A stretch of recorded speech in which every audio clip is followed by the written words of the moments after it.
நம் துணிர்ந்த web channel நேயர்களுக்கு என் அன்பார்ந்த வணக்கம்.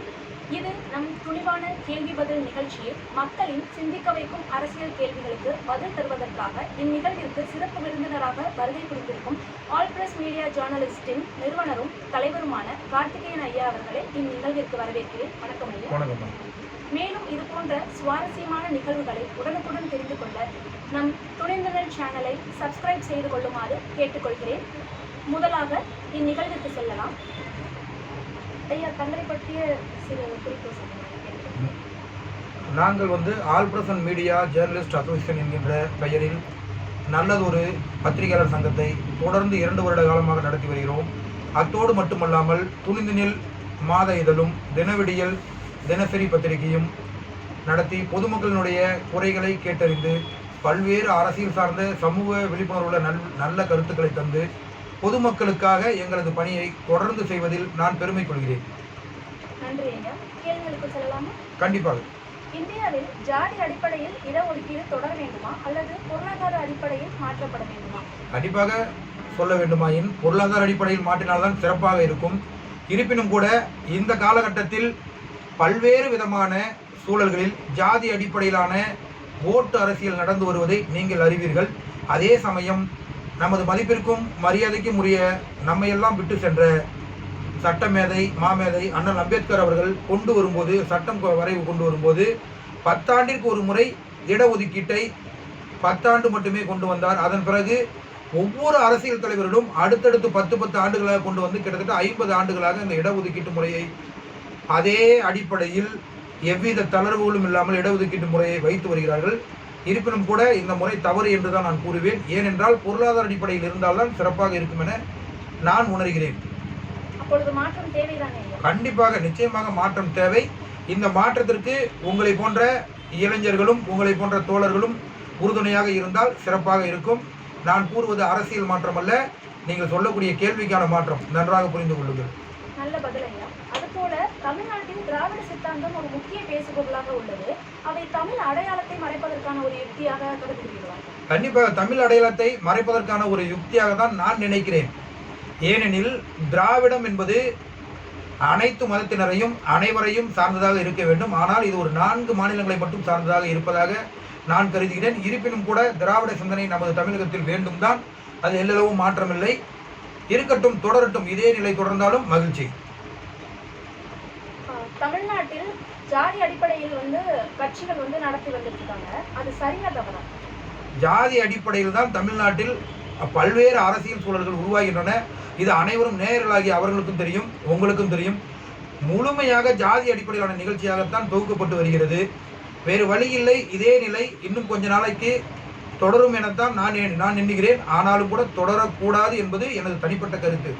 இருப்பினும் பொதுவான மக்களுடைய கருத்து, இந்த ஜாதி அடிப்படையிலான ஓட்டுக்கள் இன்னும் இருந்து வருகின்றன. இது ஒழிய வேண்டும் என்பது எங்களுடைய சிந்தனை. அப்பொழுது மதசார்பின்மை கோட்பாடுகள் சரியாக பின்பற்றப்படுகிறதா இல்லையா?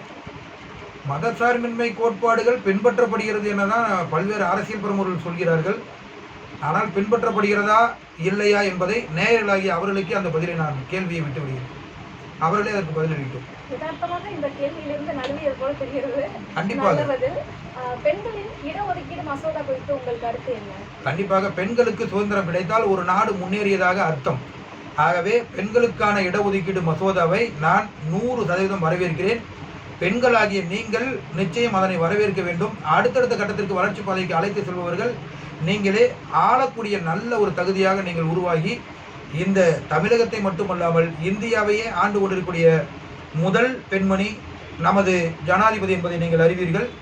இதனை இந்த இடத்திற்கு அவர்களை அழைத்து வந்த ஆளும் கட்சிக்கு நான் பெரியதோர் வணக்கங்களையும் மகிழ்ச்சியும் இந்த தருணத்தில் தெரிவிப்பதில் மகிழ்ச்சி அடைகிறேன். அதேபோல் மத்திய அரசு அதிகாரங்களை தன்வசம் குவித்துக் கொள்வதால் மாநில சுயாட்சி பாதிக்கப்படுகிறதா? மத்திய அரசாக இருந்தாலும் அல்லது ஒரு குடும்பமாக நீங்கள் எடுத்துக்கொண்டாலும் கூட தன்னகத்தே ஒரு அதிகாரத்தை குவித்து வைத்துக் கொண்டால் நிச்சயமாக அது பாதிக்கப்படும் என்பதில் எல்லளவும் மாற்றமில்லை. பாதிக்கப்படுகிறது. இந்த முறை முழுமையாக களைய வேண்டும் என்பது எங்களது சங்கத்தினுடைய கருத்தும் அனைத்து பொதுமக்களுடைய கருத்தாகவும் இதனை முன்வைக்கிறோம். மத்திய அரசானது அவர்களுக்கு தேவையான அந்த அதிகாரத்தை மட்டும் வைத்துக்கொண்டு அனைத்து மாநிலங்களுக்கும் பிரித்து கொடுக்கணும். ஒரு மாநிலத்துக்கு ஒவ்வொரு வகையான, அதாவது அவர்கள் ஆளக்கூடிய மாநிலத்தை பார்த்தீங்கன்னா சிறப்பானது ஒரு முன்னெடுப்பை தராங்க. உதாரணத்துக்கு பார்த்தீங்கன்னா பீகார் எடுத்துக்கிட்டிங்கன்னா கிட்டத்தட்ட தமிழகத்திலிருந்து செல்லக்கூடிய வரிகளானது கடுமையான ஜிஎஸ்டி முதற்கொண்டு எல்லா வரியும் நம்ம மேலே திணிச்சு நம்ம அதிகமான வரியை கட்டுறோம். இந்த வரியெல்லாம் கொண்டு போய் மாற்று மாநிலங்களுக்கு என்ன பண்ணுறாங்கன்னா அவங்க பல்வேறு விஷயங்களை, தேவையில்லாத விஷயங்கள், இப்போ எடுத்துக்கோங்க, ஒரு சர்தார் வல்லபாய் பட்டேலுடைய சிலையை உருவாக்குனாங்க. இதுக்கெல்லாம் ஒரு 3000 கோடி தேவைதானா? அதே நிலை தான் இங்கே தமிழ்நாட்டிலையும் கூட. திடீர்னு பேனாவை கொண்டு போய் நடுக்கடலில் வைக்கிறேங்கிறாங்க. வைப்பாங்களா வைக்க மாட்டாங்களான்னு தெரியல, வைக்கிறேங்கிறாங்க. இதுக்கு இவ்வளோ ஒரு 1000 கோடி 2000 கோடி இதெல்லாம் தேவைதானே? இந்த 1000 கோடி 2000 கோடியை வந்து ஒரு இளைஞர்களுக்கு வேலை வாய்ப்பு கொடுத்தாங்கன்னா சிறப்பாக இருக்கும். எவ்வளவோ இளைஞர்கள் படித்து விட்டு நிறைய ப்ரொஃபஷனல் கோர்ஸ் ஆரம்பிக்கிறாங்க. அதாவது தொழிற்கல்வி நிறைய ஆரம்பிக்கிறாங்க. ஐடிஐலேருந்து கிட்டத்தட்ட ஐடிஐ படித்தவங்க கூட ஏதோ கொஞ்சம் மேலே வந்துடுறாங்க. ஏதோ ஒரு ஃப்ரிட்ஜ் வேலை பார்க்குறது அப்படி இப்படின்னு வேலை பார்க்குறது பார்த்து மேலே வந்துடுறாங்க. பார்த்தீங்கன்னா நிறைய ஆசிரியர் பயிற்று பள்ளியெல்லாம் பார்த்தீங்கன்னா நிறைய தோழமைகள் படிச்சுட்டு தற்கொலைகள் அதிகமாயிருச்சு. இதற்கு காரணம் என்னன்னு பார்த்தீங்கன்னா முழுமையாக வேலையின்மை இங்கே இருக்குது. ஆதலால் ஓரிடத்தில் எந்த ஒரு கொள்கையாக இருந்தாலும் அல்லது எந்த ஒரு நெறிமுறையாக இருந்தாலும் குவிந்து கிடந்தால் அது மதிப்பற்றதாக ஆகும். ஆகவே அனைவருக்கும் பிரித்து கொடுத்து நாம் சுகம் காண வேண்டும். நாம் உண்ணக்கூடிய உணவாக இருந்தாலும், நாம் பேசக்கூடிய கருத்தாக இருந்தாலும், எதுவாக இருந்தாலும் அனைவருக்கும் பிரித்து கொடுக்க வேண்டும் என்பது எங்களது கருத்தாக உள்ளது. அதேபோல் தமிழ்நாட்டில் இப்பொழுது கலைஞர் ஐயா அவர்களுக்கு வந்து சிலை வைத்தது, அந்த பேனா வைத்தது, அது எல்லாமே வந்து பெரிய சர்ச்சைக்கும் விமர்சனத்துக்கும் வந்து உள்ளானது. அப்போ அவங்க நல்லாட்சியை தான் மேற்கொள்றாங்களா இல்ல மக்களோட சிலை வைப்பது நான் தவறு என நான் கருத மாட்டேன். அதே சமயம் பேனா இன்னும் வைக்கவில்லை, வைப்பதாக கூறி வருகிறார்கள். கண்டிப்பாக வைக்கட்டும், அதில் எந்த விதமான ஒரு மாற்று கருத்தும் கிடையாது. அவர்களது தனிப்பட்ட கட்சியினுடைய நிதியே கிட்டத்தட்ட 3000-4000 கோடிக்கு மேல் இருக்கு. அங்கிருந்து வச்சா பரவாயில்ல. பொதுமக்களுடைய வரியிலிருந்து எடுத்து வைக்கும்போது தான் அந்த வலியும் வேதனையும் நம்ம உணர முடியுது. காரணம், ஒரு 100 ரூபாய்க்கு ஒரு ஷாம்பு வாங்குறோம்னா 11 ரூபா நம்ம வரி கட்டுறோம். அதே மாதிரி நார்மலாக ஒரு சாப்பாடு நம்ம ஒரு 100 ரூபாய்க்கு சாப்பிட்றோம்னா 8% ஜிஎஸ்டின்னு போட்டு வரி வாங்குறாங்க. இந்த வரிகள் எல்லாம் நம்ம மேலே திணிக்கப்படக்கூடிய, அது என்ன சொல்கிறது, அந்த வார்த்தையை பயன்படுத்தக்கூடாது இருந்தாலும் சொல்கிறேன், அந்த பிணந்தென்னும் கழுகாக நம்ம மேல இருந்து அனைத்து ரத்தங்களையும் உறிஞ்சி எடுக்கிறாங்க. அப்போ அது பொதுமக்களுக்கு சரியா போகுது அப்படின்னா இல்லை. இது எப்போ போகும்? இது இந்த முறை எந்த அரசியல்வாதி வந்தா தீர்த்து வைப்பாங்க அப்படின்னு மக்கள் ஏக்கத்தில் இருக்காங்க. அதே சமயம் புதிதாக வரவங்க நான் சொல்ல வரல, சொல்றேன், இருக்கக்கூடிய ஆளக்கூடியவங்களோ அல்லது ஆளுநர்னு தகுதி படைச்சவங்களோ இன்னும் கொஞ்சம் சிறப்பாக வந்தால் இந்த தமிழ்நாடு சிறப்பாக இருக்கும் அப்படின்றது எங்களது கருத்து. மக்களுக்கு தெளிவுபடுவதற்காக இன்னும் ஒரு கேள்வி. 2026இல் திமுக கட்சி வந்து ஆட்சியை தக்க வைத்துக் கொள்ளுமா அல்லது அவர்களின் செயல்பாடுகள் காரணமாக பின்வாங்குமா? தற்போதைய சூழலின்படி எங்களது நிறுவனனுடைய கருத்துப்படி இப்போதைய சூழலில் கூட்டணிகள் இவ்வாறே அமைந்திருந்தால் நிச்சயமாக திமுக ஒரு ஸ்டாண்டர்ட் பொசிஷன் என சொல்லக்கூடிய, நீங்கள் சொல்லக்கூடிய தக்க வைத்துக் கொள்ளக்கூடிய நிலையில தான் இருக்கு. ஆனால் கூட்டணிகளும் காட்சிகள் மாறலாம், அதே போல சாட்சிகளும் மாறலாம். மாறினால் என்ன நிலை வரும் என அடுத்த நிகழ்வில் நாம் சந்தித்து பேசுவோம். தெளிவான பதில். கருத்து சுதந்திரம் அரசியல் ரீதியாக தவறாக பின்பற்றப்படுகிறதா? கருத்து சுதந்திரம் அரசியல் ரீதியாக தவறாக பின்பற்றுறாங்க. ஆனால் பொதுமக்கள் கருத்து சுதந்திரத்தை சரியாக பின்பற்றுகிறார்கள் நான் எண்ணுகிறேன். காரணம் என்னவெனில், ஒரு 2 மாதத்திற்கு முன்பாக கூட ஒரு தாசில்தாருக்கு என்ன சம்பளம் என கேட்கிறார்கள் பொதுமக்கள். அதற்கு சரியான ஒரு பதிலை தருவதற்கு யாரும் இங்கு கிடையாது. காரணம், அவர்கள் கருத்து சுதந்திரத்தை அரசியலாக பயன்படுத்தி வருகிறார்கள். தனிப்பட்ட கருத்தை நீங்கள் கேட்கக்கூடாது என ஆர்டிஐயிலிருந்து பதில் வருகிறது. நீங்கள் கேட்பதும் அந்த ஆர்டிஐ ஒத்துப்போகக்கூடிய அந்த கேள்வியாக நான் எண்ணுகிறேன். ஆகவே கருத்து சுதந்திரம் நிச்சயமாக தேவைதான். அரசியல் பிரமுகர்கள் அதை சரியாக பயன்படுத்தினால் பொதுமக்களுக்கு சிறப்பாக சென்றடையும் என்பது எனது தனிப்பட்ட கருத்து. தற்பொழுது அவர்கள் சரியாக பின்பற்றப்படவில்லை என்பதுதானே உங்கள் கருத்து? சரியாக அரசியல் பிரமுகர்கள் யாருமே சரியாக பின்பற்றல அப்படின்றது பொதுமக்களாகிய நமது துணிநில் நேயர்களுக்கு தெரியும். மற்ற ஏனைய போல பொதுமக்களுக்கு எல்லாருக்கும் தெரியும். கருத்து சுதந்திரத்தை அவங்களுக்கு தகுந்த மாதிரி வளைச்சு வச்சுக்கிறாங்க. இது பெரிய தவறுன்னு உச்சநீதிமன்றமும் கண்டிச்சிருக்கு, சென்னை உயர்நீதிமன்றமும் கண்டிச்சிருக்கு, மதுரை கிளை உயர்நீதிமன்றமும் கண்டிச்சிருக்கு. கீழமை நீதிமன்றமும் இன்னும் அது குறித்தான கருத்துக்கள் தெரிவிக்கல. ஆனால் தெரிவிப்பாங்க நான் நம்புகிறேன். இது எதனால் நான் இவ்வளோ தூரம் இந்த விஷயத்தை நான் சொல்கிறேன் அப்படின்னா, கருத்து சுதந்திரம் எங்கிருந்து பிறக்குது அப்படின்னா, ஒரு மனிதன் பேசக்கூடிய அந்த வார்த்தையிலிருந்து இப்போ நம்ம பேசுகிறோம், இது மிகப்பெரிய ஒரு கருத்து சுதந்திரம். இந்த கருத்து சுதந்திரத்தை குரல் வலையை நெரிக்க பார்க்குறாங்க. நிறைய பத்திரிகை குரல் வலையை நெரிச்சிட்டாங்க. அதிலிருந்து மீண்டு வந்து இந்த பத்திரிகையினுடைய சுதந்திரத்தை காக்கிறதுக்காக உருவானதான் எங்களது all press and media journalist association என்ற நல்லதொரு அமைப்பு. இந்த அமைப்பை பொதுமக்களாகிய நீங்கள் தான் இந்த அமைப்பை நல்ல ஒரு இடத்துக்கு கொண்டு போகணும். அப்போதான் இங்கே கருத்து சுதந்திரம் காக்கப்படும் என்பது எங்களது கருத்தாக இருக்கிறது. ஐயா கூறிய பதில் மிக சரியானது. இந்த காணொலியை மக்கள் எடுத்துக்காட்டாக பயன்படுத்திக் கொள்ளலாம் என்பது எங்களுடைய சார்பான ஒரு வேண்டுகோளாக நான் இந்த இடத்தில் கூறிக்கொள்கிறேன். அடுத்த கேள்வி ஐயா, அரசியல் கட்சிகள் வந்து மக்களை அணிதிரட்டுவதற்காக மதம் மற்றும் ஜாதியை அடிப்படையாக பயன்படுத்துகிறது. அது நீங்க எப்படி பாக்குறீங்க? கண்டிப்பாக மக்களை வந்து நான் முன்கூட்டியே முதல் கேள்வியாக தான் கேட்டிருந்தீங்க. ஜாதி அடிப்படையில் பிரித்து வைத்ததை நம்ம அரசியல் செய்யணும், அதில் தான் அரசியல் செஞ்சு பிழைக்கணும் அப்படின்னு சில கட்சி தலைவர் இருக்காங்க. நான் யாரையும் பேர் சொல்ல விரும்பல. அது மிகப்பெரிய தவறான ஒன்று. ஜாதி என்பது வேறு, அரசியல் என்பது வேறு. இரண்டையும் பிரித்து பார்த்து ரெண்டையும் சேர்த்து வச்சு அரசியல் பண்ணாதான் பண்ண முடியும். அதை விட்டுட்டு இவங்க ஜாதி அடிப்படையில் மட்டும் பண்றாங்க. இது எனது ஜாதி, இது உயர்ந்த ஜாதி, இது தாழ்ந்த ஜாதி, இதெல்லாம் ரொம்ப ஒரு கேவலமான மனப்பக்குவமா நான் என்ற. இங்க ஜாதி கண்டிப்பாக இரண்டு மட்டுமே, ஒன்று ஆண் ஒன்று பெண். இந்த ஜாதி இரண்டுலேயே வேறு எதுவும் கிடையாது அப்படின்னு முன்கூட்டியே நம்ம மூதாதையெல்லாம் பாடி வச்சுட்டு போயிட்டாங்க. ஆகையால் ஜாதி அடிப்படையான அந்த அரசியல் தலைவர்கள் மாற வேண்டும், இல்லாவிடில் மாற்றப்படுவீர்கள். அதில் நீங்கள் கருத்தாக சிறப்பாக செயல்பட வேண்டும் என நான் ஒரு கோரிக்கையாக உங்கள் முன்னிலையில் வைக்கிறேன். நன்றி. கூட்டணி கட்சி இல்லாமல் தற்போதைய சூழலில் தமிழ்நாட்டில் ஒரு கட்சியால் வெற்றி பெற முடியும்? இப்போதைய சூழலில் கண்டிப்பாக 100க்கு 100% வெற்றி பெற முடியாதம்மா. ஏன் இதை சொல்கிறேன் என்றால், இங்கு நீங்கள் முன்கூட்டியே அந்த முதல் கேள்விதான் இதற்குரிய பதில். முன்கூட்டியே இவர்கள் பிரித்தாளும் சூழ்ச்சியை கையாண்டிருக்கிறார்கள். அதாவது இது எனது சமூகம், இது இவர்களது சமூகம், இந்த தொகுதி எனது தொகுதி, இந்த நாடு எனது நாடு, இங்கு எனக்கு முருகர் எனக்கு மட்டும்தான், எனக்கு அல்லாஹ் எனக்கு மட்டும்தான், எனக்கு ஜீசஸ் எனக்கு மட்டும்தான். இது வந்து பார்த்தீங்கன்னா ஜாதி அடிப்படையிலும் மதத்தினுடைய அடிப்படையிலும் பிரித்து வச்சுட்டாங்க. ஸோ ஆகையால் இப்போதைய சூழலில் நீங்கள் சொல்வதெல்லாம் சாத்தியப்படுவதற்கு எல்லளவும் இடமே கிடையாது. கண்டிப்பாக இது மாறும். ஒரு காலம் இது மாறும். இதற்கு முன்னதாக கூட ஒரு 2 தினம், நேற்றைய தினம் கூட எனது நண்பரிடத்தில் பேசும்பொழுது சொன்னார்கள், ஐயா ஒரு சுதந்திரம் என்பதும் ஒரு அரசியல் என்பதும் ஒருமித்த கருத்தே. இதை நான் ஏன் சொல்கிறேன் என்றால், இதற்கு முன்னதாக நாடு சுதந்திரம் அடைய வேண்டுமென பாடுபட்டவர்கள் ஆடை இல்லாமல் பாடுபட்டு அவர்களை அர்ப்பணித்து இந்த நாட்டிற்கான ஒரு சுதந்திரத்தை பெற்று தந்தார்கள். ஆனால் இப்பொழுது அது அப்படியே மாறி போயிடுச்சு.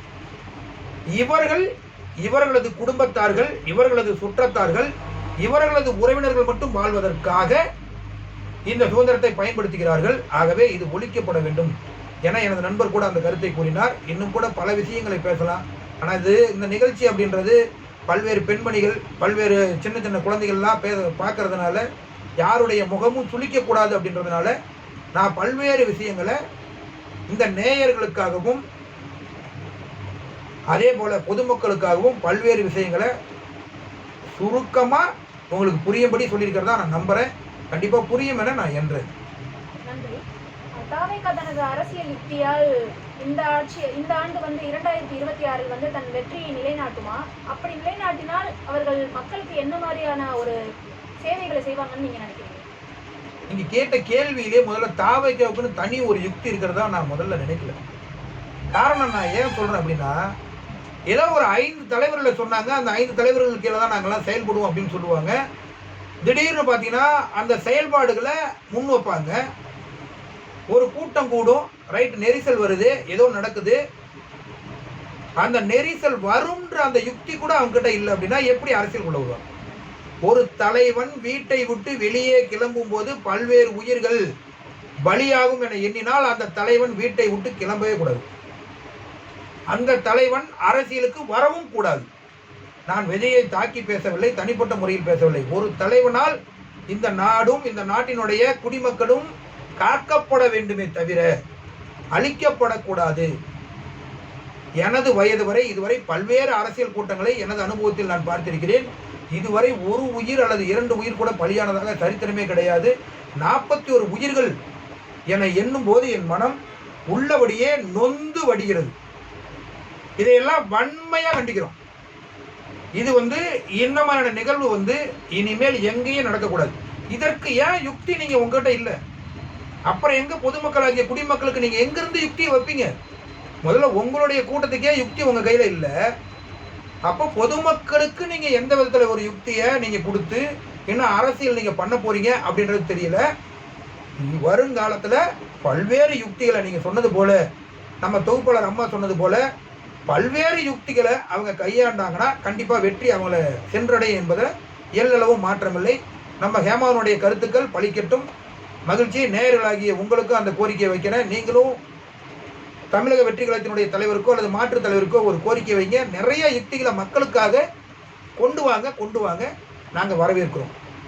இந்த உயிரிழப்பு அப்படிங்கிறது இவங்களோட கூட்டத்துல மட்டும் இல்லாம மற்ற கூட்டத்திலையா இருக்கட்டும், மற்ற அரசியல் கட்சிகளோட காலத்திலையா இருக்கட்டும், இந்த மாதிரியான உயிர் சேதங்கள் நடந்திருக்கு.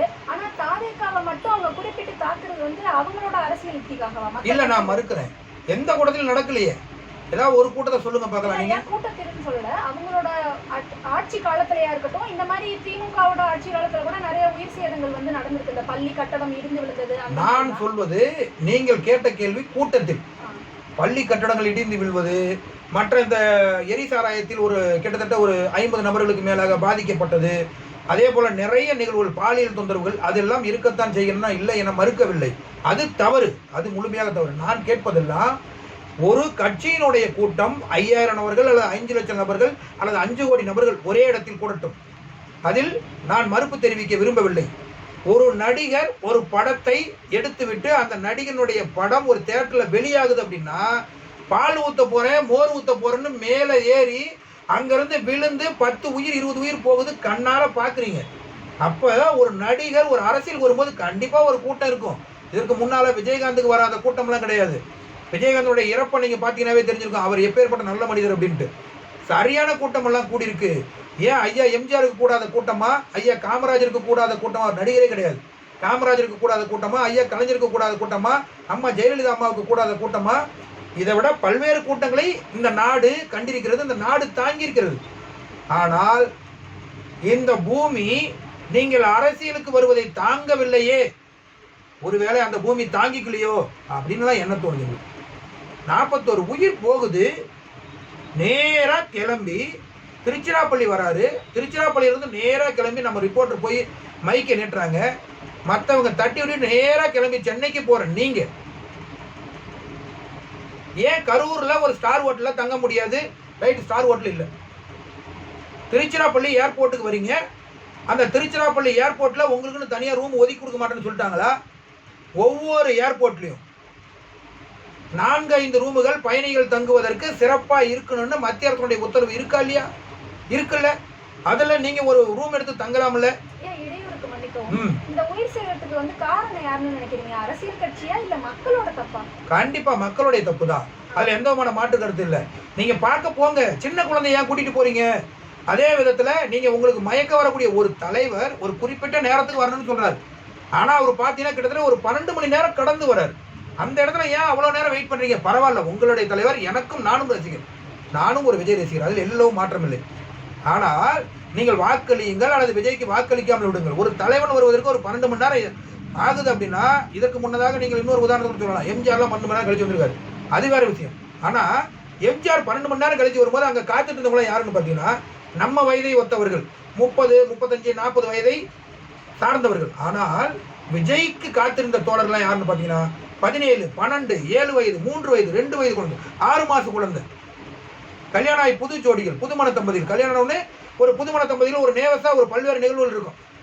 அவங்கள போய் அந்த இடத்துல காக்க வச்சிருக்கிறது. எல்லாரும் பார்த்தீங்கன்னா விஜயோட ரசிகருக்காக வந்திருக்காங்க. ஆனா இதுதான் இங்க தப்புன்னு நான் சொல்ல வரேன். இந்த தப்பை அவர் திருத்திக்கணும் வருங்காலத்துல. இது 41 வெறுமன 41 உயிர்கள் கிடையாது. இது இந்த தமிழகத்தினுடைய வாக்காளர்கள் 6 கோடி மக்களுடைய முக்கிய சொத்துக்கள் இங்கே பறிக்கப்பட்டிருக்கு. கண்டிப்பா இந்த உயிர் சேதத்துக்கு விஜய் தான் பொறுப்பேற்றுக்கணும். இதற்கு முன்னதே நான் சொன்னது போல ஒவ்வொரு ஏர்போர்ட்லயும் 4-5 ரூம் இருக்கும். ஒரு ரூம்ல நீங்க தங்கியிருந்தா அங்க வந்து பொதுமக்கள் உங்களை துப்பாக்கி வச்சு சுற்றுவாங்களா அல்ல எதையாவது வச்சு உங்களை அடிச்சு கொன்றுவாங்களா? எதற்காக உயிருக்கு பயந்து ஓடுனீங்களா? எதற்காக நீங்கள் இங்கிருந்து கிளம்பி பனையூருக்கு வேக வேகமாக சென்றீர்கள்? இதற்கு ஓப்பனா சேலஞ்ச் வைக்கிறேன். விஜய் எந்த கூட்டத்தில் பதில் அளிக்கட்டும். நீங்க எதற்கு பனையூருக்கு வேகமா ஓடுனீங்க? உங்க உயிருக்கு பயந்து ஓடுனீங்களா இல்ல இது ஏர்போர்ட்ல உங்களுக்கு ரூம் இல்லைன்னு சொல்லிட்டாங்களா? எத்தனையோ யாரோ இருந்துட்டு போங்க காரணம். திமுக இருக்கட்டும், அண்ணா திமுக இருக்கட்டும், மற்ற யாரோ விஜய் கட்சியோட யாரோ ஒருத்தர் காரணமா இருக்கட்டும், அது எனக்கு தேவையில்லை. அது அடுத்த விஷயம். உயிர் சேதம் நடந்தது உங்களுக்கு தெரியுது இல்ல? அப்போ உங்க குடும்பத்துல ஒரு உயிர் போனா உயிர், அப்ப மாற்று இந்த கரூர்ல உயிர் போனா வேற என்னப்பா? எனக்கு பதில் தெரியல. அதுக்கு என்ன சொல்ல வரீங்க நீங்க? எதுக்கு இங்க இருந்து போனீங்க? போனது மிகப்பெரிய தப்பு. ஏன் இங்க இருந்து நீங்க போனீங்கன்ற தகவலை சொல்லுங்க பார்ப்போம். சொல்ல முடியாத பதில் இருக்காது உங்கள்ட்ட. ஆனா திமுக சரியில்லை, ஏடிஎம்கே சரியில்லை, திமுக ஒரு தீய சக்தி. என்னப்பா இது? நான் என்ன சொல்றேன், அது தீய சக்தியோ அது தூய சக்தியோ ஏதோ ஒரு சக்தியா இருந்து போகுது. நீங்க என்ன சக்தி? நீங்க முன்கூட்டியே கேட்டீங்க. உங்களுடைய யுக்தி என்ன? உங்களுடைய சக்தி என்ன? ஐயா, இந்த கேள்வி வெகு தூரமா செல்லுது. நான் இன்னொரு கேள்வி கேட்கட்டுமா? ஒரு நடிகர் அரசியல் தலைவராவதில் உள்ள சிக்கலாக நீங்க கருதுவது என்ன? அதான் சொல்லுங்க. கண்டிப்பாக ஒரு நடிகர் மட்டும் இங்க தமிழ்நாட்டுல மட்டுமே ஒவ்வொரு நடிகரும் என்ன பண்றாங்க? நடிகரை இப்போ ஒரு 4 படத்தில் நடிக்கிறாங்க, திடீர்னு அரசியலுக்கு வந்துடுறாங்க. இது தவறு என்ன நம்புறேன். பொதுமக்களும் இந்த கோரிக்கை வைக்கிறேன். கண்டிப்பாக நீங்க வந்து நடிகரா பாருங்க, அரசியல்வாதியா பாருங்க, மகனா பாருங்க, ரசிகரா பாருங்க அப்படின்னு ஒரு அன்பு கோரிக்கை வைக்கிறேன். கண்டிப்பா நீங்க அந்த மாதிரி தான் பார்க்கணும். நடிகரா பாருங்க. அரசியல் வரக்கூடாதுன்னு சொல்லல, வரலாம். ஏதாவது சமூக தொண்டுகள் செஞ்சுட்டு நீங்க வரணும் அப்படின்றத எனது விருப்பம். ஏன் நடிகர் அஜித்குமார் சார் எடுத்துக்கோங்க, நடிகர் சூர்யாவை எடுத்துக்கோங்க, எவ்வளவு பெரிய சமூக நல தொண்டுகள் செஞ்சுட்டு வராங்க. ஏன் காமெடி நடிகர் நிறைய பேர் எடுத்துக்கோங்க. நீங்க பரோட்டா சொல்லி எவ்வளவு பேர் எடுத்துக்கோங்க. இவ்வளவோ சமூக தொண்டு செய்யறாங்க, வெளியில தெரியல. சமூக தொண்டு செஞ்சுட்டு வாங்கன்னு நாங்க சொல்றோம். விஜய் அரசியலுக்கு வந்தது தப்புன்னு நாங்க இப்போ வர சொல்லல. வரட்டும், நல்லது செய்யட்டும், நல்ல யுக்தியில கொண்டு வாங்க. கண்டிப்பாக மக்கள் உங்கள் பக்கம் இருப்பார்கள். நன்றி ஐயா. மக்களின் வரிப்பணத்தை கொண்டு தங்களின் பெயர்களில் அரசு திட்டங்களை நடத்துவது சரியா தவறா? மக்களின் வரிப்பணத்தை வைத்துத்தான் அரசு திட்டத்தை செயல்படுத்த முடியும். ஆனால் அரசாங்கத்தில் பணிபுரியக்கூடிய முதல்வர்கள் அரசாங்கத்தினுடைய சொத்தாகிறாங்க. அதனால அவங்க பேரை வைக்கிறது தப்பு இல்லை. ஏன்னா இதற்கு முன்னதாக எத்தனையோ அரசு திட்டங்களுக்கு டாக்டர் முத்துலட்சுமியில் தொடங்கி காமராஜர் ஐயாவில் தொடங்கி கருணாநிதியில் தொடங்கி ஜெயலலிதா அம்மாவில் தொடங்கி எத்தனையோ திட்டங்கள் அரசாங்கத்தினுடைய திட்டங்களுக்கு முதல்வராக இருந்தவருடைய பெயரில் தான் வச்சிருக்காங்க. ஆனால் தவிர்த்தால் நல்லது. இருந்தாலும் வைப்பதால் எந்த விதமான ஒரு தவறும் இல்லை என நான் கருதுகிறேன். நல்லது, நன்றி. வருடத்திற்கு 500 கோடி சம்பாதிக்கும் விஜய் அதை விட்டு எதற்காக அரசியல் வந்தார்? தன் சொத்துக்களை காப்பாற்றவா அல்லது மக்களை காப்பாற்றவா? நான் கேட்கறதெல்லாம் முதல்ல எப்போ ஒரு 500 கோடி சம்பாதிச்சாரு? எங்க 69 படம் நடிச்சாரு. 69 உடனே 500 கோடிக்கு வரி கட்டினான்னு சொல்லிட்டு வரக்கூடாது. சம்பாதிச்சிடலாம், இருக்கலாம். ஏதோ ஒரு வருடம் 500 கோடி சம்பாதிச்சிக்கலாம், 100 கோடி சம்பாதி. யார் பார்த்தது நீங்க 500 கோடி சம்பாதிச்சிங்க? நான் சொல்றேங்க, ஓப்பன் சொல்றேங்க. 1000 கோடி அவர் சம்பாதிச்சாங்க, 2000 கோடி சம்பாதிச்சாருங்க. பொதுமக்களுடைய பணத்தெல்லாம் அவர் சுரண்டி சாப்பிட்டாருங்க.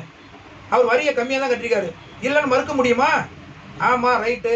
69 படம் நடிக்கிறாரு. 69 படத்துல மொத்தமே 14 படம் தாங்க வெற்றி, மீதி படமெல்லாம் தோல்வி. அந்த சொன்னீங்களே நீங்க 500 கோடின்னு, அந்த 500 கோடியை ஏதோ ஒரு தயாரிப்பாளனுடைய அந்த வயிற்றிலிருந்து பிடிங்கி அவர் எடுத்து தான் நான் கருதுறேன். அப்போ அந்த படம் ஓடாத படத்துல தயாரிப்பாளருக்கு பணத்தை கொடுத்தியா, ரிட்டர்ன் கொடுத்தியா? இல்லையே. இப்போ நீங்க தயாரிப்பாளருக்கே ஒரு நல்லது செய்யாத பட்சத்துல பொதுமக்களுக்கு நீங்க நல்லது செய்யணும்னு சொல்லும் போது அந்த யுக்திகள் என்ன சொல்லுங்க. அதான் நாங்க கேள்வி கேட்கிறோம். விஜய்க்கு எதிர்ப்பா நாங்க சொல்லல, விஜய்க்கு ஆதரவா சொல்லல, மற்ற கட்சிக்கு ஆதரவா சொல்லல. நான் கேட்கறது 500 கோடி சம்பாதிச்சுங்க. 69 படத்துல மீதி இப்போ ஒரு 14 படத்தவரை மீதி எல்லாம் தோல்வி அடைந்த அந்த தயாரிப்பாளர்களுக்கு என்ன செஞ்சீங்க?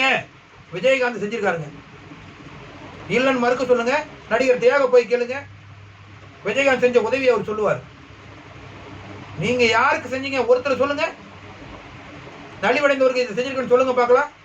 ஒரு 4 பேரை கூப்பிட்டு, 10வது படிக்கிற குழந்தையை கூப்பிட்டு ஒரு ஸ்காலர்ஷிப் கொடுத்து, 12வது படிக்கிற குழந்தையை கூப்பிட்டு ஒரு ஸ்காலர்ஷிப் கொடுத்தா முடிஞ்சிச்சு அவங்களுடைய பணி. கொரோனா காலத்தில் உங்களுடைய பணி என்ன? பதில் சொல்லுங்க, அப்புறம் பேசுவோம் அது குறித்து. நன்றி. தற்போதைய சூழலில் மதக்கலவரத்தை வைத்துதான் அரசியல் நடக்கிறது. மதம் என்பது மனிதனுடைய ரத்தத்தில் ஊறியதாக இருக்குது. நான் முன்கூட்டியே பதில் சொல்லிட்டேன். கண்டிப்பா மதங்களை வச்சுதான் அரசியல் நடக்குது. இது நடக்கக்கூடாது, தப்புன்னு முன்கூட்டியே அந்த பதிலை சொல்லியிருக்கேன்.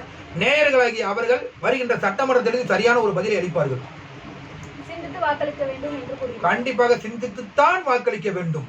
நீங்கள் அதை விடுத்து ஆனால் நேயர்கிட்ட இருக்கக்கூடிய ஒரு பண்பு என்ன அப்படின்னு பார்த்தீங்கன்னா, பொதுமக்களும் மற்றும் நேயர்களாக இருக்கக்கூடிய நீங்கள் எல்லாத்திலும் இருக்கக்கூடிய ஒரு பண்பு என்னன்னா, யார் ஜெயிப்பாங்களோ அவங்களை கொண்டு வந்துடுறது. அவர்கள் யாருலாம் அவங்களுக்கு தெரியாது, இவங்க யார் அவங்க யாரும் தெரியும். ரெண்டாவது இன்னொன்று என்ன பார்த்தீங்கன்னா, ரெட்டலை சூரியன்னா சூரியன் அந்த ஒரு சின்ன அவங்களுக்கு பதிஞ்சிருச்சு. ஸோ அதெல்லாம் கொஞ்சம் மாற்றினீங்கன்னா நல்லாயிருக்கும். இப்போ உடனே நடந்துருமான்னு தெரியல, நடக்கும், கண்டிப்பாக நடக்கணும். காங்கிரஸ் ஏன் தாவேகாவை பற்றி விமர்சிக்க தயங்குகிறது? உங்களுடைய கருத்து? கண்டிப்பாக காங்கிரஸ் மட்டுமல்ல, எல்லா கட்சியும் தாவேகா பற்றி விமர்சிக்க தயங்குவாங்க. காரணம் என்னன்னு பார்த்தீங்கன்னா, அவங்களுடைய கூட்டணியில் அவங்களுக்கு சீட்டு கொஞ்சம் அதிகப்படுத்தணும், பேரம் கொஞ்சம் கூடுதலாக பேசணும்னா கண்டிப்பாக தவிர்க்கத்தான் வேணும்.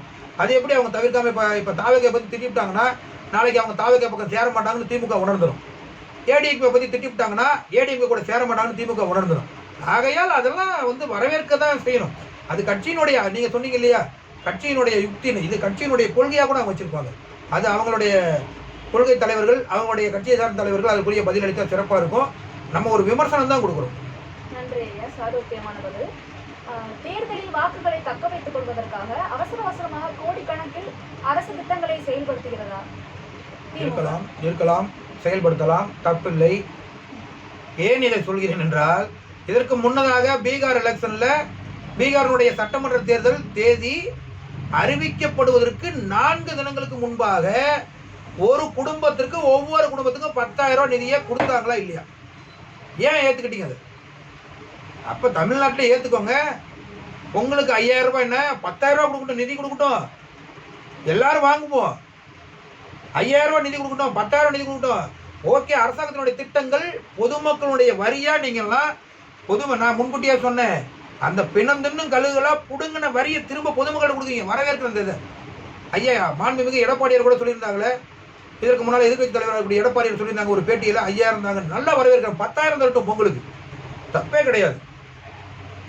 ஏன்னா பொதுமக்களை கண்டிப்பாக நிச்சயமாக ஒரு பாதுகாப்பான சூழலையும் மகிழ்ச்சியான சூழலையும் வைத்திருந்தாலும் ஒரு ஆட்சி இங்கே நிலைக்க முடியும். பொதுமக்கள் வெகுண்டு எழுந்தாங்கன்னு வைங்க, ஆட்சியாளர்கள் யாருமே தாங்க முடியாது. ஆகையால் பொதுமக்களுக்கு உங்களால் என்ன செய்ய முடியுமோ அதனை கிள்ளி கொடுக்காமல் அள்ளி கொடுங்கள் என அன்போடு வேண்டுகோள் விடுக்கிறேன். அதுதான் அவர்களுடைய அரசு யுக்தியாக நீங்கள் கருதுகிறீர்களா? கண்டிப்பாக அதான் யுக்தி, அது வேணும்னு நான் நம்புறேன். செய்யட்டும், அதற்காக எதை செய்யணுமோ அந்த விஷயங்களை கண்டிப்பா செய்வாங்கன்னு நம்புறேன்.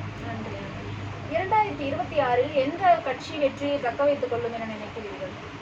2026 முன்கூட்டியே நான் கூறிய பதில், திமுக தற்போதைய சூழலில் ஒரு ஸ்டாண்டர்ட் பொசிஷனில் இருப்பதாக நான் அறிகிறேன். மற்ற காட்சிகள் மாறினால் கண்டிப்பாக ஆட்சிகளும் மாறலாம். அதுவரை நாம் காத்திருப்போம். நிச்சயமாக காட்சிகளும் கூட்டணிகளும் மாறுவதற்கான வாய்ப்பு தற்போது வரை இல்லை என நான் கருதுகிறேன். சும்மா ஒரு கூட்டணி வேணா, அந்த கூட்டணியுடைய கட்சிகளுடைய எண்ணிக்கை பேரம் பேசலாம், காட்சி மாறாதே என எண்ணுகிறேன். நன்றி. கரூரில் ஏற்பட்ட உயிரிழப்பு காரணமாக தாவேகா தலைவர் தனது வாக்குகளை இழப்பாரா? கரூரில் ஏற்பட்ட அந்த விபத்தினுடைய காரணத்தினால் மட்டும் தாவேகா தலைவருடைய வாக்குகள் வீழ்ச்சி அடையாது. அதே சமயம் அவர் இன்னும் கொள்கைகளோ கோட்பாடுகளோ நீங்கள் சொல்ல போன அந்த யுக்திகளோ இல்லை என்றால் கண்டிப்பாக வாக்குகளை அவர் இழப்பார். அதில் எல்லளவும் மாற்றமில்லை. நிச்சயமா ஒரு கூட்டம் கூடுதுன்னா அந்த கூட்டத்தில் இருக்கக்கூடிய ரசிகர்கள் கண்டிப்பா ஓட்டு போடுவாங்க. ஏன் நம்ம பேசியிருக்கோமே, நம்மள கூட நாளைக்கு ஓட்டு போடலாம். அதனால அவங்க நல்ல ஒரு கொள்கை கொடுத்தாங்கன்னா மாற்றம் இல்லாமல் ஓட்டு போடுவோம், மாற்றமே கிடையாது. அது ஜெயிப்பாங்களா ஜெயிக்க மாட்டான்றது நம்ம இன்னொரு விவாதத்தில் அதை குறித்து பார்ப்போம். தற்போதைய அரசியல் கட்சி நல்லாட்சியை மேற்கொள்கிறது என்றால் இன்னும் ஏன் இளைஞர்களுக்கு வேலையின்மை தொடர்கிறது? இளைஞர்களுக்கான வேலையின்மை என்பது நீங்கள் கூறுவது போல புதிய தளபதியாக இருக்கக்கூடிய விஜய் வந்தாலும் தொடரும், இன்னும் மாற்றுக் கட்சி தோழர்கள் வந்தாலும் தொடரும். காரணம் என்னவெனில், நீங்கள் நினைப்பது போல வட மாநிலத்தவர் போல அந்த நார்த் சைடு போல இங்கே தமிழ்நாட்டில் கிடையாதுங்க. தமிழகம் அப்படின்னு என்பது பெரியாருடைய மண், திராவிட மண்ணெல்லாம் நான் ஒத்துக்கிறேன். காரணம் என்னன்னா, அவங்களாம் இல்லைன்னா நம்ம இந்த அளவுக்கு படிச்சிருக்க முடியாது. இதற்கு முன்னால் இருக்கக்கூடிய நம்ம காமராஜர் ஐயா படிக்காத மேதையை நம்ம சொல்றோம். ஆனா அவர் படிக்கல, நான் முதலமைச்சர் ஆயிட்டேன் அப்படின்னு நினைச்சு அவர் நீங்களாம் படிக்காதுன்னு சொல்லி தான் நம்ம எல்லாம் குட்டி சிவராயிருப்போம். அந்த காமராஜர் இந்த படிப்பு திட்டத்தை கொண்டு வந்து, உணவு திட்டத்தை கொண்டு வந்து, காலை உணவு திட்டத்தெல்லாம் கொண்டு வந்ததுனால தான், மதிய உணவு திட்டத்தை கொண்டு வந்தனால நம்ம இன்னைக்கு இத்தனை பேர் படிச்சு இந்த இடத்துல உட்காந்துருக்கோம். ஏன் நான் படிக்கும் போது கூட எனக்கு மதிய உணவு சரியா இருக்குமா? இல்லை. தட்டு எடுத்துட்டு போறதுக்கு வெக்கப்பட்டு தட்டு எடுத்துட்டு போக மாட்டோம், சாப்பிட மாட்டோம். 4 நாள் உடம்பு முடியாம போவோம். 5ஆவது நாள் சாப்பிட்டா தான் நீ உள்ள ஒன்று டீச்சர் சொல்லும் பொழுதுதான், ஆசிரியர் கண்டிக்கும் போது தான் நம்ம அதை சாப்பிட்டு நம்ம உள்ள போறோம். அந்த உணவு அரசாங்கம் தந்த உணவினுடைய ஒரு பருக்கையாக இருந்தாலும் என் உடம்பில் ரத்தமாக ஓடுவதாக நான் கருதுகிறேன். ஆகையால் கண்டிப்பாக இந்த மாதிரியான திட்டங்கள்லாம் வரவேற்கணும். நிச்சயமா நான் வரவேற்கிறேன். நன்றி. பாஜக அரசு மதத்தை அரசியல் யுக்தியாக பயன்படுத்துகிறதா? அது தமிழ்நாட்டில் செல்லுபடியாகுமா? வெற்றியை தக்க வைப்பாரா? பாஜக நான் சொல்ல தேவையில்லை, ஆளுகின்ற கட்சி. இருப்பினும் கூட நீங்கள் கேட்டு விட்டீர்கள். பாஜக கண்டிப்பாக மதத்தைத்தான் வைத்து அரசியல் செய்கிறது. அதை நீங்கள் நேரில் எல்லாருக்கும் உங்களுக்கும் தெரியும், எனக்கும் தெரியும். நான் அதை மறுக்க முடியாது. மறுத்தாலும் அது தப்பாய் பெறும். பாஜக மதத்தை வைத்துத்தான் அரசியல் செய்கிறது. தமிழ்நாட்டில் ஒருபோதும் பாஜகவுடைய மத அரசியல் எடுபடாது. ஆனால் பாஜக எடுபடலாம், மத அரசியல் எடுபடவும் கூடாது. நன்றி.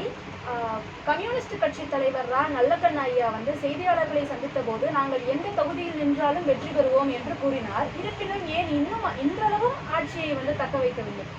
ஏன் ஆட்சி அமைக்கவே இல்லை? நல்ல கேள்வி. ஐயாவுடைய பதிலை நீங்கள் பார்த்திருக்க வேண்டும். அதாவது எந்த தொகுதியில் நாங்கள் நின்னாலும் ஜெயிப்போம், ஆனால் சட்டமன்ற எலெக்ஷனில் தனித்து நிற்போம்னு ஐயா சொல்லலை. அதே மாதிரி நாடாளுமன்ற எலெக்ஷனில் தனித்து நிற்போம்னு ஐயா சொல்லலை. ஐயா மட்டும் இல்லை, அவங்களுடைய கட்சி சொல்லலை. அதனால தான் அவங்க என்ன ஆட்சி அமைக்க முடியல. மற்றபடியா நல்ல கண்ணு போல ஒரு தூய்மையான அரசியல்வாதியை இந்த உலகம் உள்ளபடியாக அவரையும் தோற்கடித்து அவரது மனதையும் நோகச் செய்தது என்பதில் எனக்கும் வருத்தம் உண்டு. காரணம், இங்கு பல்வேறு அரசியல்கள் விளையாடுகிறது. வேறு வழி இல்லை. இருப்பினும் அவர்கள் ஆட்சி அமைக்க முடியாமல் போனதுக்கான காரணம் தனிப்பட்டு அவங்க இன்னும் வரல. தனிப்பட்டு வந்தாலும் கண்டிப்பாக சொல்றது நடக்கலாம். இன்னைக்கு இல்லை, எப்போவாது நடக்கும். நல்ல ஆட்சி தலைவர்களை அவங்க இருக்கும் பொழுது உணர மாட்டேங்கிறாங்க, ஆட்சிக்கு கொண்டு வர மாட்டாங்க. அதே போலதான் விஜயகாந்த் ஐயா அவர்களும் அவரோட தொகுதியில் மட்டும்தான் வெற்றி பெற்றாரு. அவர் ஆட்சி அமைக்கவே இல்லை. ஆனா அவரோட இறப்பிற்கு பிறகு அவரை நம்ம ஆட்சிக்கு கொண்டு வந்திருக்கலாம் அப்படிங்கிற ஒரு விமர்சனையான பேச்சு தொடர்ந்துட்டே இருந்தது. இப்ப அதே மாதிரிதான் மக்கள் பண்றாங்களா?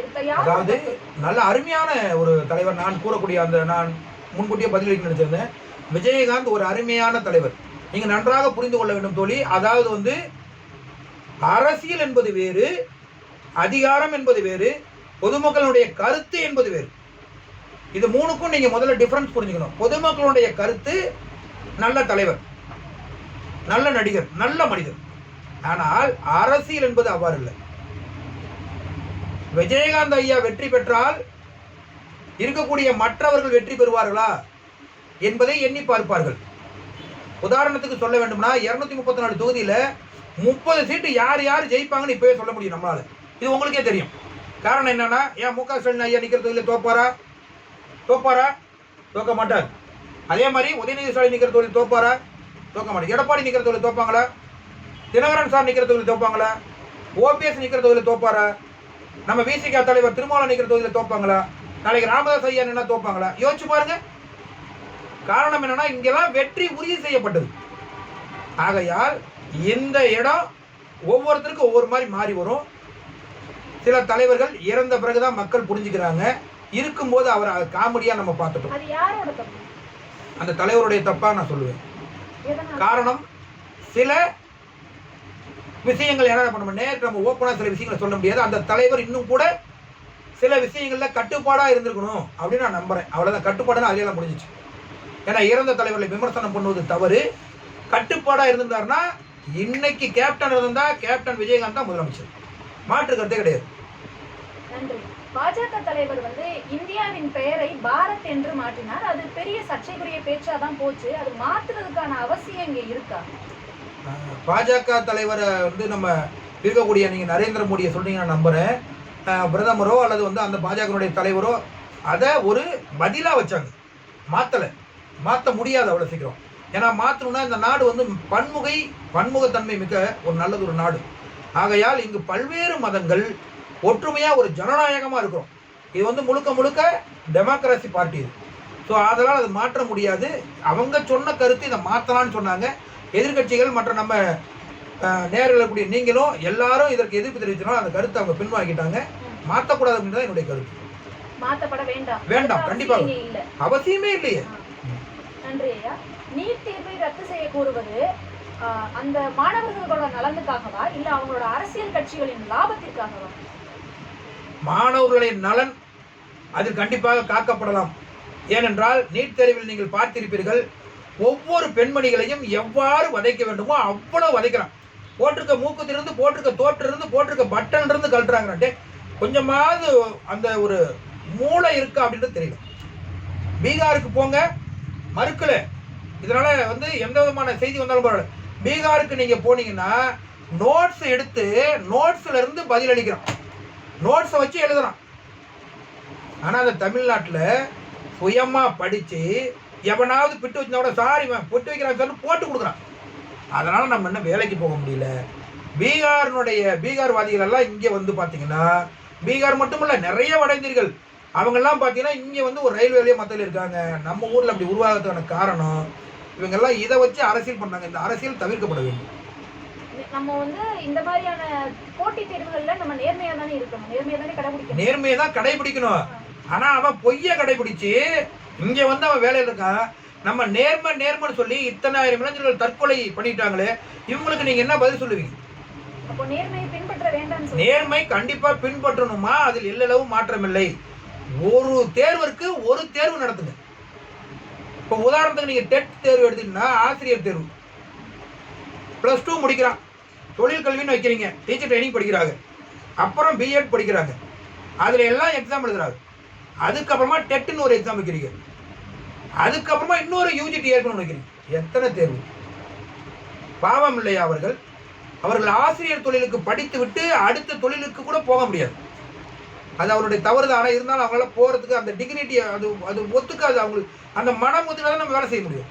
இப்போ இந்த மாதிரி தான் ஒவ்வொன்றும். இது ஆசிரியர்கள் ஒரு எக்ஸாம்பிள் சொல்றேன். ஆகையால் இதெல்லாம் கொஞ்சம் ஒழிக்கப்படணும்னு என்னுடைய இது. நேர்மை கண்டிப்பா இருக்கணும். தமிழகம் என்பது நேர்மைக்கு புகழ்பெற்ற இடம், அது மாற்று கருத்து இல்லை. இந்த மாதிரி தவறுகள் நடக்குதில்லை, இதற்கான காரணம் அரசியல் கட்சி தலைவர்கள் தானா அப்படின்னு நீங்க நினைக்கிறீங்க? கண்டிப்பா அரசியல் கட்சி தலைவர் தான் 100% நான் சொல்லுவேன். இது யாரு மாற்றம் கொண்டு வரணும்? பொதுமக்களாகிய நீங்களும் நமது நேரலாகிய அவர்களும் தான் இதை நம்ம ஒரு நல்லது ஒரு மாற்றத்தை உருவாக்கணும். பொதுமக்களாகிய இவங்களால மட்டுமே நீங்க தான் மாற்றத்தை கொடுக்க முடியும். நன்றி, நல்ல பதில். இந்தி திணிப்பு என்று கூறும் திமுக மாணவர்களை தமிழ்நாட்டில் பிற மொழி கற்காமல் தடுக்கிறதா? இது அவர்களின் அரசியல் யுக்தியா? அதெல்லாம் ரொம்ப ஆராய்ச்சியமா அந்த இந்தி திணிப்பு அப்படின்றதெல்லாம் நீங்க சொல்றது ஒரு 20-30 வருடங்களுக்கு முன்பா பெரிய லெவலில் இருந்துச்சு. இன்னைக்கெல்லாம் அந்த இந்தி திணிப்பு அப்படின்றது கொண்டு வராங்க. இப்போ அதனாலதான் இப்போ கல்விக்கு கூட ஒரு அமௌண்ட் கொடுக்காம இருக்காங்க. அவங்க நமக்கு சேர வேண்டிய அந்த கல்வி தொகை, மத்திய அரசினுடைய கல்வித்தொகை கூட அவங்க நமக்கு தரல. காரணம் அங்க மும்மொழி கொள்கை வேணும். நம்ம சொல்ற இல்ல அதெல்லாம் இருமொழி கொள்கையே போதும், தமிழ் இருக்கு இங்கிலீஷ் இருக்கு, ஏயா போட்டு உயர வாங்குறீங்கன்னு நம்ம அரசியல் தலைவர்கள் சொல்லிட்டு இருக்காங்க. ஆனா இந்தி திணிப்பு கண்டிப்பா இருக்கக்கூடாது. காரணம் என்னன்னா, அப்ப இந்தி திணிப்புனா தமிழை கொண்டு வா, தமிழை போய் நீ வட மாநிலத்தில் படிக்க சொல்லு பார்ப்போம். அப்ப நீ சரியான அரசியல் நம்பர். எப்ப ஏதாவது ஒண்ணுனா நேரா எங்க திருவள்ளூரை தூக்கிட்டு போய் இவர் தான் எங்களுடைய தலைவர் சொல்லிட்டு ஒவ்வொரு குரலையும் நம்ம பிரதமரும் மாற்றுத் தலைவர்ல பேசிட்டு வராங்களே, அப்ப ஏன் தமிழை கொண்டு போய் நீ முதல் மொழியை சேர்க்க மாட்டேங்கிற?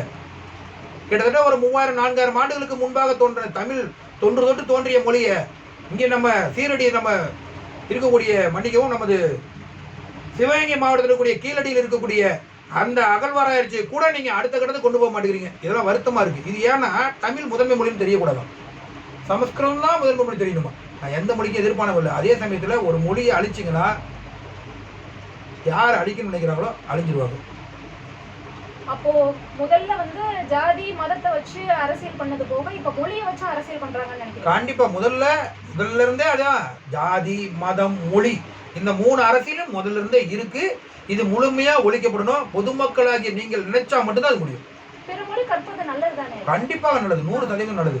அதே சமயம் நமது மொழியை முதன்மை மொழியாக்க வேண்டும் என்பது எங்களது கருத்து, பொதுமக்களாகிய அவருடைய கருத்தும் கூட. அப்போ அவங்க திணிப்பு அப்படின்னு சொல்றது நம்மள பிற மொழி கத்துக்க விடாம தானே? கத்துக்க விட மாட்டேங்கிறாங்க. அதான் வருது. பிற மொழியை கத்துக்க விடணும். அதே சமயம் இந்தியை மட்டும் கத்துக்கணும்னு சொல்லும் போது தான் திமுக எதிர்க்கிறத நினைக்கிறேன். திமுக எதிர்ப்பினுடைய கோட்பாடு நல்லா புரிஞ்சுக்கோங்க. இந்தி கத்துக்கூடாதுன்னு அவங்க சொல்லல, இந்த மொழியை மும்மொழியா கொண்டு வான்னு சொல்லும் போது எதிர்க்கிறதா நான் கருதுறேன். ஆனா மாற்று விஷயமா எதிர்த்தாங்கன்னா அது தப்பு. ஆனா அவங்களோட பசங்க எல்லாருமே இன்டர்நேஷனல் ஸ்கூல்ல தானே படிக்கிறாங்க. நம்மளோட மாணவர்கள் பிற மொழியை கற்கக்கூடாது அப்படின்னு கூறுறது தப்பு தான். இது பல்வேறு விஷயங்களை பல்வேறு விவாத மேடையில் இதை பேசும்போது அதுக்கெல்லாம் நான் கொஞ்சம் உடன்படாம இருக்கேன். காரணம் என்னன்னா, ஏன் அவங்க மகன் படிச்சா, ஏன் அவங்க மருமகன் படிச்சா, ஏன் இவங்க மகன் படிச்சா, இந்த கேள்விகள் எல்லாம் அதாவது அவர்கள் அதை படிக்க வைக்கிறார்கள், அவர்கள் படிக்க வைக்க நினைக்கிறார்கள். நான் கேட்பதெல்லாம் இன்னைக்கு ஐயா முதல்வராக இருக்கக்கூடிய அவர் துணை முதல்வராகட்டும் அல்லது துணை முதல்வருடைய மகனாகட்டும் ஹிந்தி படிக்கிறது உங்களுக்கு தெரியாதா? அப்ப ஹிந்தி படிக்கிறது தெரியுமோ? நீங்க ஏன் உங்க மகனை ஹிந்தி படிக்க வைக்கல? அது யாருடைய தப்பு? அது உங்களுடைய தப்பா நீங்க கருதலையா? அதெல்லாம் விட்டுவிட்டு நீங்க படிக்க வைக்காம இருந்துவிட்டு அவங்க மட்டும் ஏன் போய் படிக்க வச்சாங்க? படிக்க வச்சாங்கன்னா நீங்க படிக்க வைக்கிறத அவங்க ஒன்றும் தடுக்கல. அதே சமயம் மும்மொழி கொள்கை வேண்டாம்னு அவங்க சொல்றாங்க, அவ்வளவுதான். அதான் ஐயா கேட்கிறேன். மும்மொழி கொள்கைன்னு சொல்லி நம்மள தடுக்கிறாங்கல்ல, அதை கத்துக்க விடாம நம்மளை தடுக்கிறாங்கல்ல. அப்ப அவங்களோட பசங்க எல்லாருமே வந்து தமிழ் மொழியில வந்து ரொம்ப ஆட்சியாளராக இருக்காங்களா, ரொம்ப வல்லமை பெற்றிருக்காங்களான்னா என்னோட கேள்வி. நீங்க சொல்றீங்களே, நீங்க சொல்வது போல எடுத்துக்கொண்டால் அவர்கள் அந்த 3 மொழின்னு சொல்லக்கூடிய இன்னொரு மொழியை இந்தியை கத்துக்கிட்டு கூட அவர்களது மகன் அந்த இந்தியை வச்சு பிழைப்பு நடத்தலையே. அவர்களது மகனோ அவர்களது பேர குழந்தைகளோ நம்ம தமிழை வச்சு தானே பிழைப்பு நடத்துறாங்க. நம்ம தமிழை வச்சு தானே அவங்க இந்த உலகத்துல வாழ்றாங்க. ஆகையால் அந்த தமிழுக்குத்தான் சிறப்பு. ஆகையால் தமிழை நாங்கள் எந்நாளும் போற்றுவோம், அதில் எல்லளவும் மாற்றமில்லை.